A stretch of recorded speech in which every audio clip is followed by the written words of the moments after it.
जय माता दी, हर हर महादेव। मैं दुर्गा दास दरबार से आज आपको एक बहुत ही महत्वपूर्ण जानकारी देने जा रहा हूँ। कुल देवी देवता, बेसिकली हमारे जो कुल देवी देवता होते हैं, ये होते कौन हैं? ये होते हैं हमारे वो पूर्वजों के द्वारा सिद्ध करी हुई शक्तियाँ, ऐसी सिद्ध की हुई शक्तियाँ जिनसे ये वचन ले लिया जाता है एक प्रकार से कई वर्षों पहले, कई हज़ारों वर्षों पहले आपके ही परिवार में, हर किसी के परिवार में ये होती हैं।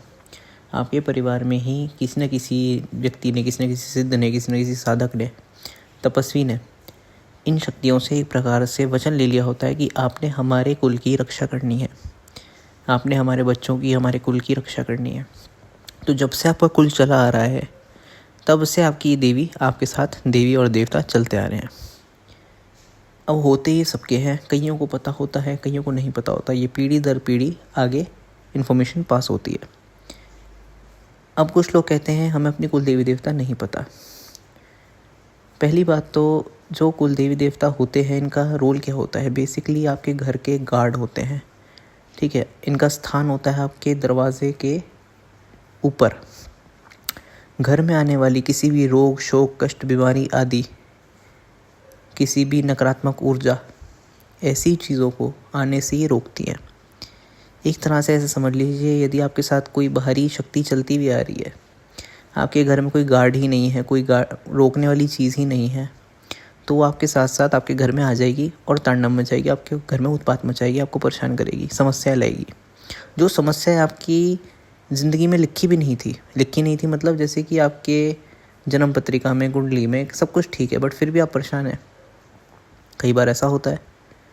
तो इसके पीछे कई नकारात्मक शक्तियों का हाथ होता है। पर यदि हमारे कुल देवी देवता और पितृ, ये फर्स्ट हमारा डिफेंस सिस्टम है, ऐसे समझ लीजिए आप।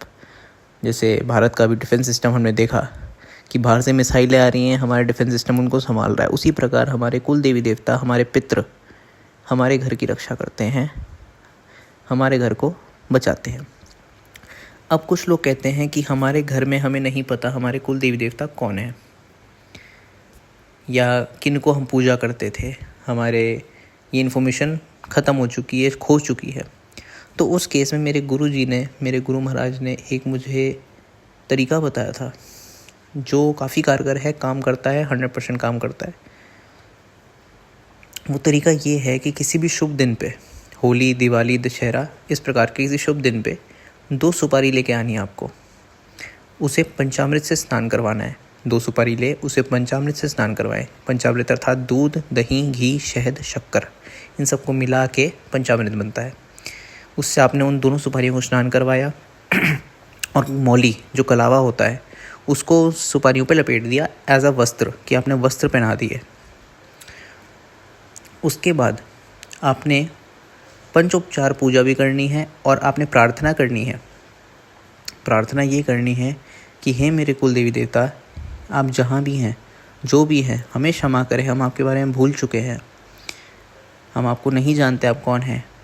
कृपया आप वापस आइए, हमारे परिवार में आइए, हमारे कुल में आइए और हमें अपना आभास करवाइए, हमें अपने बारे में बताइए, अपनी पूजा विधि बताइए, अपना भोग बताइए।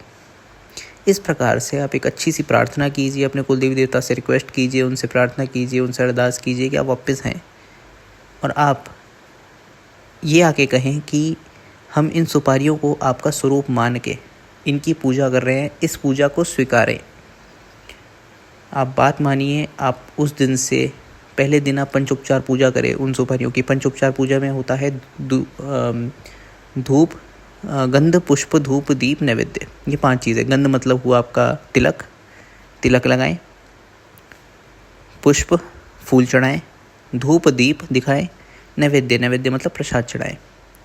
आप ये पूजा करें और जो डेली की पूजा करते हैं अपने मंदिर में उनको स्थापित करें, डेली की पूजा में उनको स्थान दें, उनको जोत बत्ती दिखाएं, धूप बत्ती दिखाएं और कुछ प्रसाद, चाहे मिश्री का दाना हो, चाहे इलायची हो, चाहे लौंग हो, कोई भी प्रसाद, चाहे किशमिश का दाना हो, मिश्री का दाना हो, इस प्रकार का पताशे हों, आप रोज़ चढ़ाएं उनको, उनके सामने रोज़ रखें उस चीज़ को, उनका स्नान करवाया करें, उनको चढ़ाएं, धीरे धीरे धीरे धीरे धीरे उनका बल बढ़ेगा और वो आपको एक ना एक दिन स्वप्न में आके, ये आपको कोई मेल मेंबर करेगा। ये जितना भी प्रोसीजर मैंने बताया ये कोई घर का मेल मेंबर करेगा, फीमेल्स नहीं करेंगी।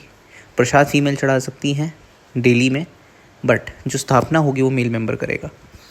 कुछ समय के बाद आपको कुल देवी देवता अपना आभास कराएंगे। हो सकता है आपके सपने में आए, आपको अपने बारे में बताए कि हम ये हैं, हमारा मंदिर यहाँ था, हमारी पूजा ऐसी होती है, ऐसे ऐसे हमारे विधान थे। या फिर आपको कोई ऐसा व्यक्ति मिल जाएगा अपने घर परिवार का बुज़ुर्ग, जो आपको अचानक से आके हर चीज़ बता देगा। मतलब आपको कहीं ना कहीं से इन्फॉर्मेशन 100% मिल जाएगी। समय लग सकता है बट 100% ये उपाय काम करता है। 100% ये उपाय काम करता है। और यदि आप नए सिरे से शुरू करना चाहते हैं, एक ये भी प्राविधान होता है जिसमें आप नए सिरे से शुरू करना चाहते हैं। अब आपको इतना लंबा प्रोसीजर और कौन थे कौन नहीं थे, पूर्वज हमारे क्या थे, पता नहीं कर पा रहे हैं, आप कुछ नहीं कर पा रहे, उपाय भी आपसे नहीं हुआ, या आप मान के चले उपाय आपने करना नहीं है, उपाय तो बिल्कुल 100% कारगर है, बट फिर भी तो उस केस में आप ये कर सकते हैं कि माता काली और गोगा जी महाराज को, महावीर गोगा जी महाराज जो है राजस्थान में गोगामेड़ी नाम की जगह है, आप उनके बारे में पता कीजिए, उनको अपना कुल देवी देवता मान लीजिए। ये एक आखिरी तरीका है अपने घर की प्रोटेक्शन के लिए कि अब जी कुछ नहीं हो सकता, प्रोटेक्शन चाहिए, समझ नहीं आ रहा क्या करें, सीधा माता काली की शरण में जाएं, उनको अपनी कुल देवी मान लें। गोगा जी महाराज की शरण में जाएं, उनको अपने कुल देवता मान लें। बिल्कुल सटीक फिर आखिरी तरीका ये, उनसे प्रार्थना करें, एक उनका मंदिर आसपास अपने बांध लें। हर साल उनके पास जाके, उनके मंदिर में जाके कुछ अनाज लंगर के तौर पे, सेवा के तौर पे कुछ अनाज अपने परिवार के समेत वहाँ दिया करें। धीरे धीरे आपकी प्रोटेक्शन बहुत अच्छी बननी शुरू हो जाएगी। ऐसी और जानकारी के लिए मेरा पेज, मेरा ये यूट्यूब चैनल, उसको फॉलो करें, इसको लाइक करें वीडियो को, और अपने जो प्रियजन हैं, परिवार के लोग हैं जिनको आप चाहते हैं कि उनको इन्फॉर्मेशन मिले, आप उनको भेजें, अपने घर के ग्रुप में भेजें, परिवार के ग्रुप में भेजें, और चैनल को फॉलो करें। आपको इसी प्रकार से तंत्र की, धर्म की, अध्यात्म की, नीतियों की, ज़िंदगी की अच्छी अच्छी बातें मैं बताता रहूँगा, कई चीज़ें सिखाता रहूँगा। बस, जय माता दी, हर हर महादेव।